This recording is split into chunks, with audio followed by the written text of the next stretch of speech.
Indiana, start your engines. Join us from the Indianapolis Motor Speedway for our Emmy Award-winning Business at the Brickyard, presented by Lumina.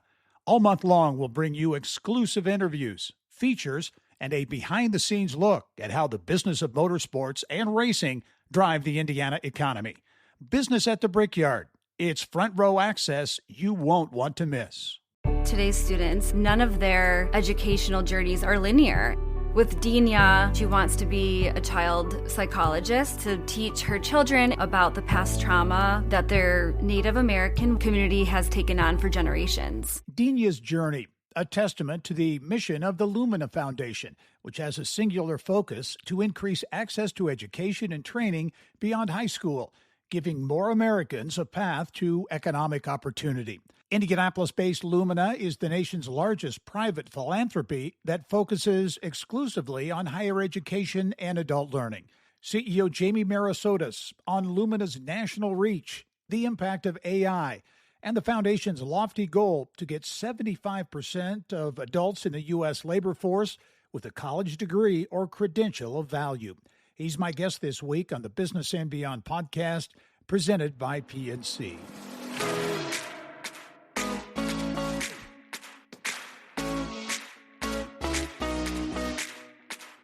And I'm pleased to be joined on the podcast this week by the CEO of Lumina Foundation, Jamie Merisotis. And Jamie, great to catch up with you. It's been too long since we've seen each other and done anything on the show, but great to catch up. Likewise, Gary. I'm looking forward to our conversation. We always have great chats. Yeah, absolutely. We'll give folks a know because I think a lot of people know the Lumina name, but I don't know if many people know the substantial nature of Lumina Foundation, massive endowment, major player in the education space in this country, and headquartered right here in Indianapolis. Give us a snapshot. Well, first, let me say we are very, very pleased that we are headquartered in Indianapolis. It's a wonderful location for a national foundation with the scope and ambition of Lumina.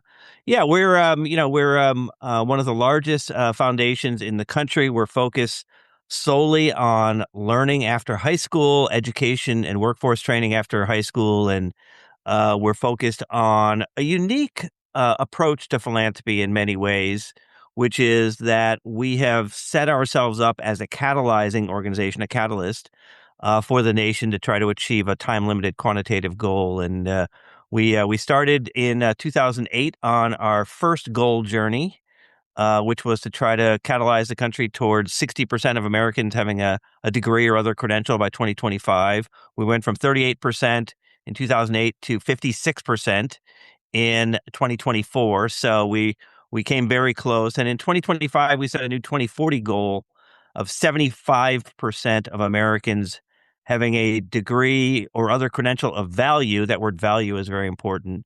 That leads to economic prosperity. But our focus is national. We care a lot about Indianapolis and Indiana broadly. And, just very honored that we have the chance to do this work from this wonderful location. Yeah. And your location, I should ask you, headquarters. You've been there about 2 years now, but Bottle Works, really a dynamic new, really a neighborhood now in Indianapolis. How's the new space? Because you moved from kind of the center city of downtown Indianapolis to Bottle Works. A number of other companies are following suit as well. Give us the vibe at Bottle Works. Yeah, it's been a wonderful change for us. Being downtown was fantastic. We really loved the heart of downtown, but we had an opportunity to come here both because we were able to purpose build the space so that it's very collaborative space and we have lots and lots of capacity for convening, and we bring people in from around the country to meet with us, so that's really good. And also, as you said, the neighborhood itself is quite dynamic. We've got restaurants, we've got other businesses, we've got a lot going on, and so it's a place where people come to work, 3 or 4 days a week, and it's a good place for people to come and work together, and it's a really fantastic location. Yeah, and when you talk about talent, cities like Indianapolis have to create environments like that to keep talent, but also to attract talent. That's exactly right. And look, Lumina's in the talent business. Our focus as a national foundation is to help develop and deploy talent nationally. that's going to power our economy and strengthen our democratic foundations and help us all do better as individuals and as a society. And yeah, so living it, walking the walk, as they say, I think is really important. Jamie, you mentioned the goal of 60%. That previous goal, at least 60% of folks with education beyond or training beyond high school. And I think if I remember right, the Indiana Commission for Higher Education had signed off on that. That was a goal here in Indiana. Didn't get there. What as you look at, I know you're national in scope, but as you look at any headwinds or challenges as to why Indiana didn't get there, are there things unique to our state, a traditionally manufacturing intensive state, that prohibits us from getting to where it needs to be? Well, let's start with the good news, Gary, which is that Indiana got very far in that time period. And so goals are always intended to be aspirational. And I like the fact that we set a very high bar. And, Indiana, well, we don't have the final numbers yet, but Indiana is in the 50s, and we're very proud of that. We think that's a very, very good accomplishment for our state. But yeah, there are headwinds, and the headwinds are both similar to what we see in the rest of the country. Affordability of higher education is an important headwind. One of the facts about higher education in the United States is that tuitions have increased faster than the cost of living for more than 4 decades. And so it's a long-term trend, that I think is something that higher education must address. But we also have a sort of complicated labor force here. Are the mix of things that we do as a state and the way in which where people work and what they do has changed a lot. We've been a state that is well known for its agriculture. We're a state that's well known for its history of automobile manufacturing. All of those things are still true, by the way. We're still one of the largest producers of corn. We still have a major role in terms of manufacturing, but we also are a hub for life sciences and pharmaceuticals. We do important work in logistics. We're one of the biggest states in the country when it comes to logistics companies. So it's a more diverse economy, and the way in which people need to get trained needs to reflect that diversity, both of the work that's happening now and obviously the work that's coming in the future because of AI and other things. Yeah, we're going to talk about AI in a minute, but Jamie, how much of it is cultural as a state? Does Indiana value, if you will, education, lifelong learning, those types of things, this whole aspect of, unless you go to a 4-year university, you're a failure, the 2-year institutions and the training and certificates, those kinds of things that are part of the world today aren't quite embraced here. Is that accurate or overhyped? I think it's a little bit of an overstatement. I think that education is valued in Indiana. And I think that one of the things that we confront is what other states, particularly as you pointed out, high manufacturing states have confronted, which is that there have been generations of people that have come before that have been able to get good jobs and make family sustaining wages and be successful with lesser education than is often required today. And but I think that is changing. I think many people understand that the work of the future requires a combination of higher, more technical skills, if you will, but also a broader understanding of being adaptable and being able to change jobs and learn new skills because work really is changing. So, we do face some headwinds in terms of the cultural barriers, as you point out, but we are not unique in that regard. And I think that many states face similar problems like that in the Midwest and the South, for example, where there's a lot of intense manufacturing focus. Yeah, you mentioned the cost of higher education, which obviously continues to be a big issue, and you look at reporting that public confidence in higher education has dropped, and in some people's eyes, the value of a 4-year degree perhaps does not have the value it once did. Yet you're seeing enrollment trends that people do see the value in a college education. How do you square those things? Yeah, it really is interesting to think about. So yeah, you're absolutely right. So confidence in higher education, we've done a series of studies with Gallup going back a decade on measuring people's confidence in higher education. And in 2015, more than 50% of Americans said that they had high or very high confidence in higher education. Today, it is in 2023, it was 36%. And that confidence, I think, is driven by the fact that people are concerned about affordability. They're concerned about the relevance of the education that they're getting. Is it going to help me get a good job, a better job, earn those family sustaining wages? And they have other concerns as well from a broader public perspective in terms of things like politicization of the system. But yes, what's interesting is that we continue to see enrollments actually go up. So post-COVID, we've continued to see modest increases in enrollment in higher education, both the 4-year and the 2-year sector, though the comeback has been slower in the community colleges, which is, I think, worrisome, because I do think that the community colleges are often a pathway for individuals to develop skills and get themselves on the ladder of opportunity and help them be more successful and continue to grow. I think that, again, people value the fact that they need higher skills in order to be able to get the jobs and wages that they want. But at the same time, there are these barriers that they're confronting. And I think that's one of the reasons why people have less confidence than they did in the past. How would you assess, Jamie, how Indiana is doing in addressing the whole workforce issue? I mean, you can go back multiple gubernatorial administrations, and there's so much, talk and effort around workforce training and retraining and development and all those kinds of things, and the growth at Ivy Tech Community College and Vincennes and those kinds of places. Lots of things happening. But how you have a national perspective on this, but as you look at what's happening here in Indiana, are we headed in the right direction, doing the things we need to do to address workforce needs?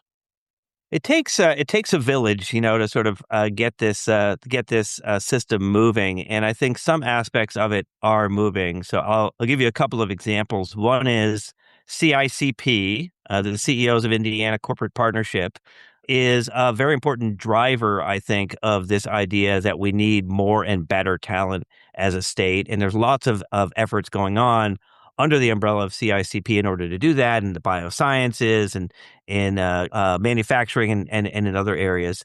And I think several of the colleges and universities have embraced the talent challenge in Indiana, IU and Purdue being very good examples of that, but also Ball State, which I think has really been on the rise in recent years in terms of our public institutions and, of course, our terrific independent institutions.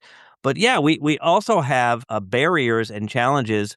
One of them is that point you made earlier in terms of just sort of the cultural misunderstanding about what it takes to be prepared for the works of the present and the future.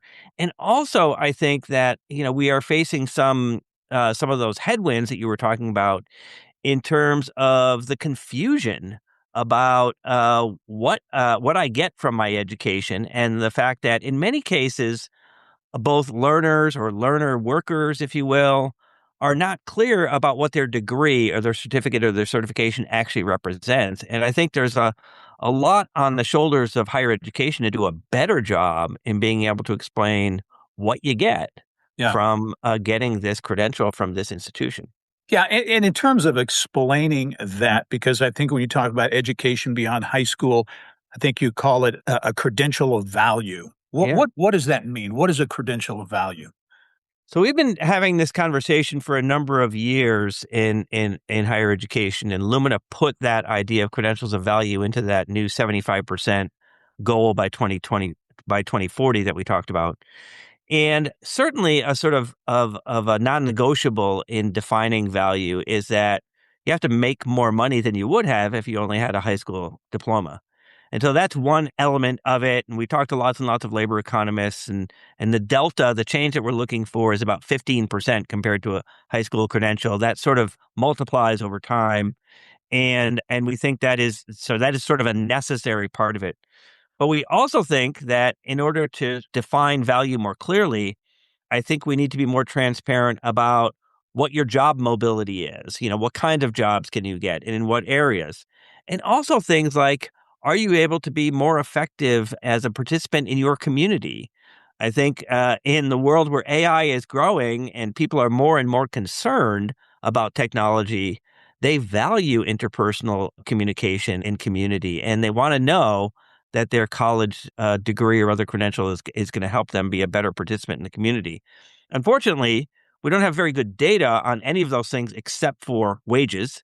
And so it's a classic we're building the bicycle as we're riding it challenge, which is that we're out there with these data talking about the fact that we need to build a system of credentials of value, but we only have one of the data points of what value is right now, which is wages. But we're going to help build that over time. As you look, and you touched on it earlier, the evolving nature of the Indiana economy, again, traditional manufacturing economy, it's now advanced manufacturing, so technical proficiencies are important. But then you look in the headlines, you see what Eli Lilly and Company is doing, $18 billion at the Leap District here to create this massive research and manufacturing complex. SK Hynix Microelectronics facility near Purdue University. You're seeing big investment by aerospace and defense companies, especially in southern Indiana. So these are new, technically focused kinds of jobs. And I guess the question I would have is, is Indiana set up to provide that pipeline to fuel those jobs? And what's at stake here by not meeting the challenge? Will we start losing out on opportunities, investment opportunities, like we've been seeing? For sure, we will lose out on those opportunities if we don't invest. I think that the key for Indiana is to continue to diversify its economy, to continue to sort of focus on the idea that what we produce as a state in terms of knowledge as well as products is going to need to continue to expand. And I think that our ability to do that is going to define our economic future. It's going to be a key driver of increasing wages for individuals and overall state economic prosperity. I will say that things like the LEAP district, I think, are enormously important because it's building on a strength that we already have, right? So we are, sitting in the home of the largest pharmaceutical manufacturer in the world, and the fact that a company like Lilly is reinvesting in its home state is extremely important, and that capacity is essential. At the same time, we know that technology is going to change work in important ways, and AI is really accelerating that. And so, we have to look at the ways in which we need to make sure that people are better prepared, not just for how to use the technology, but how to work alongside the technology and use their human traits and capabilities in order to be able to be effective in work. And there are lots of cases in which the kinds of work that humans do are, if you will, robot proof. They are less likely to be automated. And it's the things like interpersonal communication or jobs that require lots and lots of sort of ethical decision making or empathy, compassion, those kinds of things. So you can think about jobs in healthcare, jobs in social services, education, human services, things like that. All of those things are going to be really important going forward. And I think companies that are making the kinds of investments like Lilly and others are doing a very good thing in terms of sort of trying to keep the work here, if you will.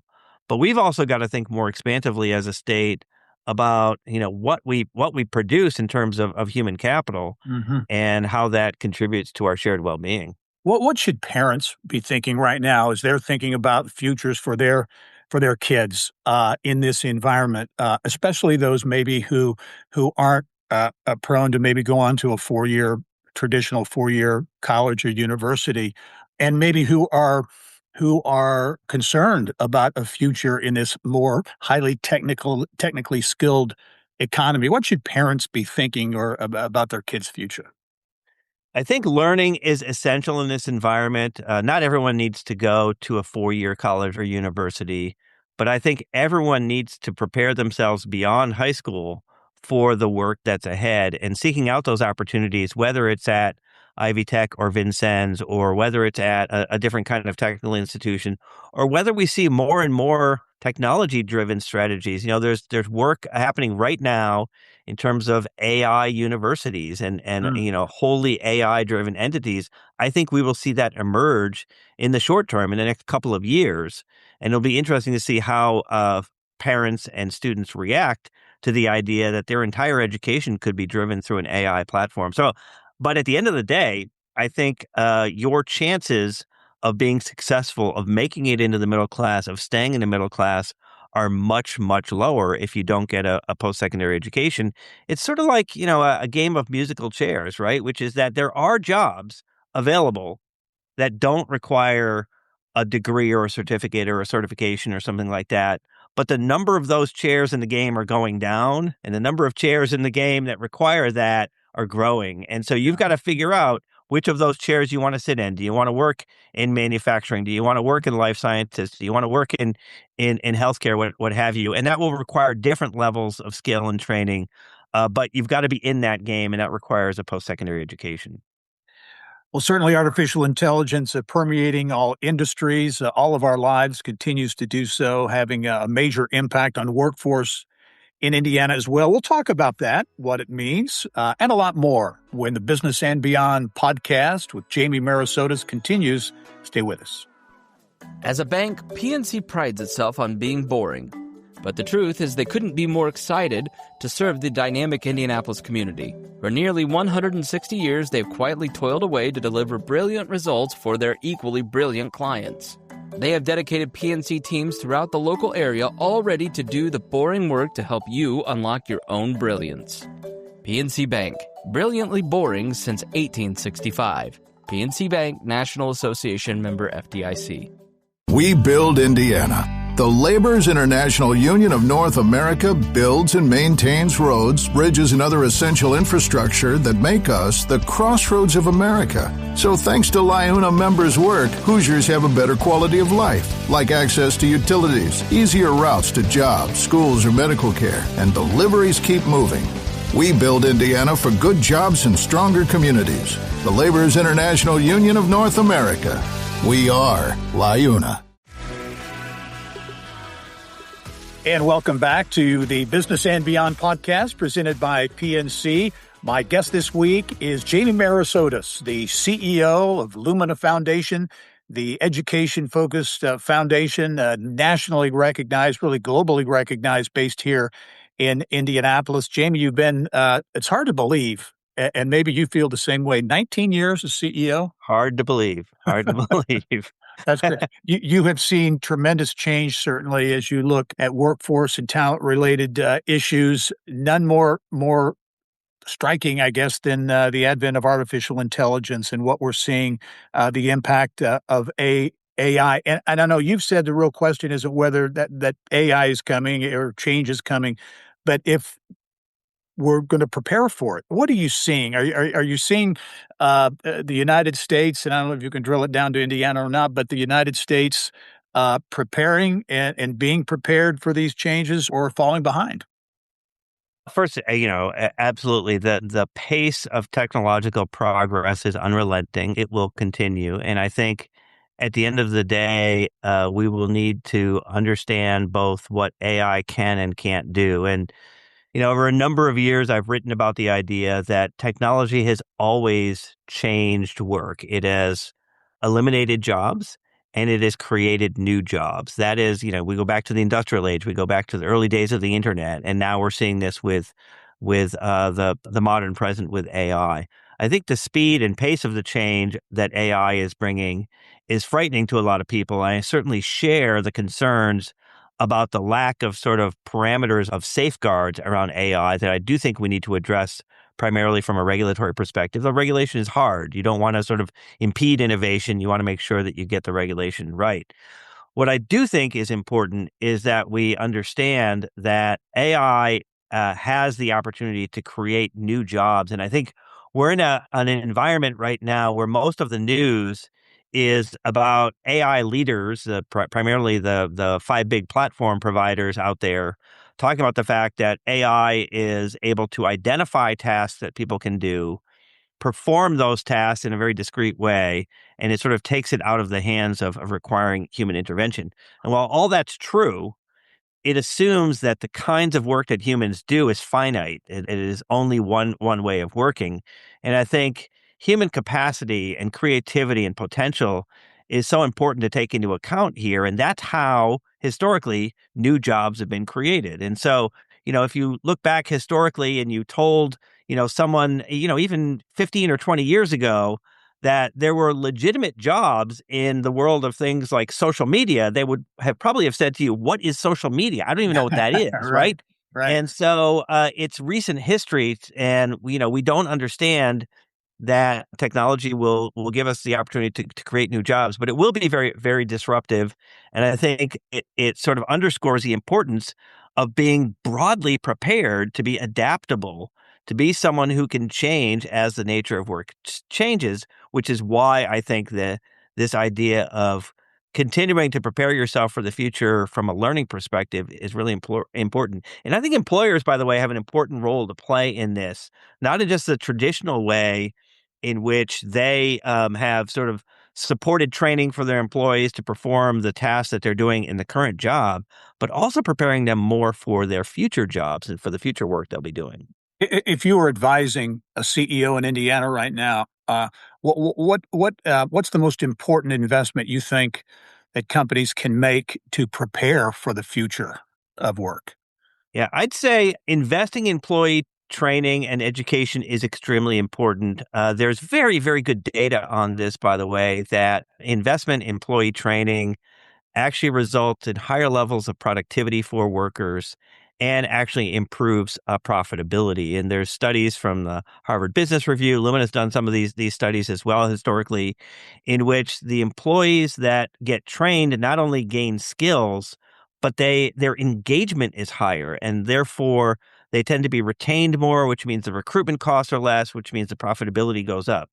So I think investing in employee education and training shouldn't be seen as sort of a cafeteria benefit that you provide to some employees, because it's a way of sort of continuing to sort of keep them there in some ways. It's actually a part of the ongoing business cycle, and the fact that as whatever you do, as the work changes in what you do as an employer, your employees can change with it. And so that is one very big piece of advice I would give. The other one I would give to employers is to think about the fact that in their workforce of the future is the workforce that they have right now. And by that, I mean that many companies will no doubt sort of use technology to transform the way that they're doing, to get higher levels of profitability and productivity out of what they're doing. But seeing that workforce now as the workforce of the future means that you can help your own employees adapt to the new things that you want to do in ways that keep you ahead. When you look at AI, what concerns you more? Is it the job displacement potential or the lack of preparation for the new kinds of work that are going to be created by AI? I think it's the preparation that I'm more concerned about. I think that one of the challenges of our learning system today is that we're a little too literal, if you will, about the way in which people get educated. In other words, it's good to get a degree in, say, engineering or chemistry, or whatever it may be, because you're learning about a discrete topic, but you're also learning broadly about how to be a critical thinker and a problem solver and a communicator and other things.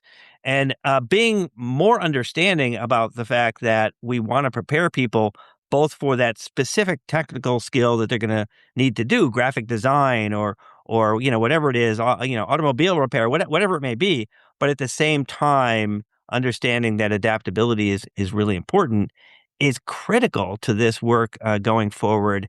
And here I would put a significant amount of the onus on the educational institutions to adapt what they're doing, to change what they're doing, to better meet the needs of the economy in the state, to better meet the needs of the students and workers that they're educating. That's really important in this environment. Is this maybe a tipping point of sorts? Is this an opportunity for kind of for lack of a better term, a redesign of higher education to embrace this new reality?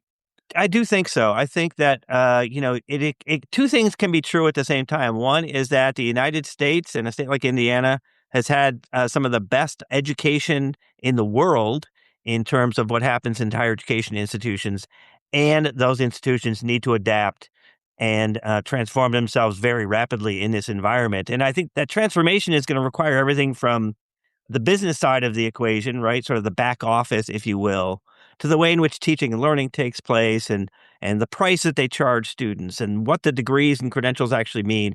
All of those things are going to be really important. Learning is now democratized because of technology. There's lots of ways in which you can learn that you couldn't in the past. And I think the higher ed institutions have to adapt to that environment. Final question for you, Jamie. If we get this right, education, workforce, AI integration, what do things look like? What does it look like in 2040 and beyond, in your view? Well, one of the reasons why we articulated our 2040 goal as 75% of Americans having a degree or other credential of value leading to economic prosperity is that we believe at the end of the day, the point of all of this, of getting an education, of doing all this work, is to be prosperous, right? Like, what is education for? It's not just for you to earn a paycheck or for you to buy a better house or what have you. It's to be prosperous. And that prosperity in 2040 to me means that people have good wages and good jobs, but they're also living in a safe community, that they're also having an opportunity to participate in voting and volunteering and the democratic institutions of our communities. All of those things I think are absolutely important to education going forward. Jamie, it's been a real treat to catch up with you. So appreciate your work over these many years. It's very important. The work that Lumina does, very important, not just for Indiana, but for our nation as well. So thank you for all you do. Thanks for your commitment to Indianapolis as well, and I hope to see you soon. Thank you very much. Our conversations always go by so fast, Gary. Thanks a lot. Absolutely. We'll see you soon. That's Jamie Merisotis, the CEO at Lumina Foundation here in Indianapolis. And thank you for joining us on this episode of the Business and Beyond podcast presented by PNC. We are a weekly conversation with achievers in business, sports, entertainment, and beyond. And you can download all of our episodes and get Indiana business news 24/7. All you have to do is go to InsideIndianaBusiness.com. I'm Gerry Dick. Thanks for joining us. We'll see you next time.